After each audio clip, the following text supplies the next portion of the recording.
একটা সময় ভারতের সাথে পাঙ্গা লড়তো মোল্লারা। মোল্লারা মানে হচ্ছে যে ওই যে কাঠমোল্লা, যাদের মাথায় একটু মালঢল কমা ছিল এরা। এখনকার সময় দেখি মোল্লাদের বাদে মোল্লা গোল্লা ওল্লা সবাই মিলে এই ভারতের আহ, বিপক্ষে লাগছে।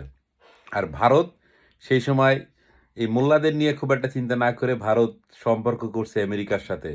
ভারত এখন সম্পর্ক করতেছে জার্মানির সাথে।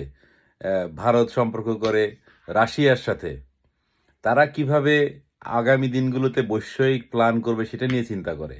যেমন এখন ভারতের সবচেয়ে বহুল প্রতীক্ষিত হচ্ছে আপনার ইউরোপিয়ান ইউনিয়নের সাথে একটি বাণিজ্যিক চুক্তি বা বাণিজ্যিক সমঝোতায় আসা।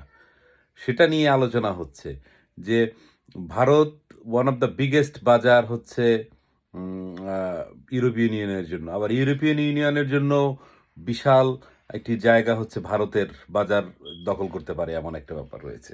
তো সব কিছু মিলিয়ে তারা যখন সেটা নিয়ে চিন্তা করছে কিভাবে ইউরোপিয়ান ইউনিয়নে ঢোকা যায়, তখন আমার দেশের মোল্লারা চিন্তা করছে কীভাবে সেভেন সেক্টরে ঢোকা যায়। শালার মোল্লাগো চিন্তা ভাবনা এটা এইরকম।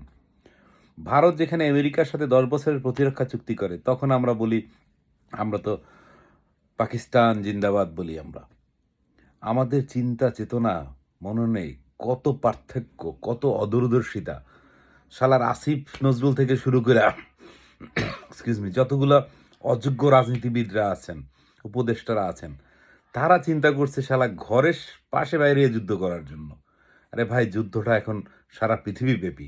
যুদ্ধটা এখন আন্তর্জাতিক ক্ষেত্রে। কে কার বাজার দখল করবে, কে কার সাথে সুসম্পর্ক করবে, কার সাথে আন্তর্জাতিক সম্পর্ক উন্নয়ন হবে, কে সুপার পাওয়ার হবে, কার জনশক্তি কোথায় যাবে, কে বাজারে রপ্তানির জন্য তৈরি হবে, কার মুদ্রা বেশি স্ট্রং হবে, কার অর্থনৈতিক পাওয়ার বেশি হবে, কে কোথা থেকে সস্তায় তেল কিনবে, কে কোথায় সস্তায় তেল কিনে দ্বিগুণ বিক্রি করবে, কে বর্ডার নিয়ে চিন্তা না করে আন্তর্জাতিক বর্ডারকে অতিক্রম করার চেষ্টা করবে।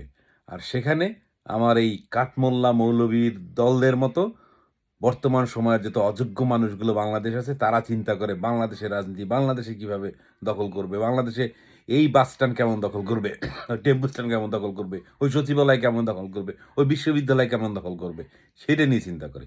শালা রাজনীতিবিদদেরও কোনো দর্শন নাই, রাজনীতিবিদদেরও কোনো পলিসিগত চিন্তা নাই, রাজনীতিবিদদেরও কোনো আন্তর্জাতিক চিন্তা ভাবনা নাই।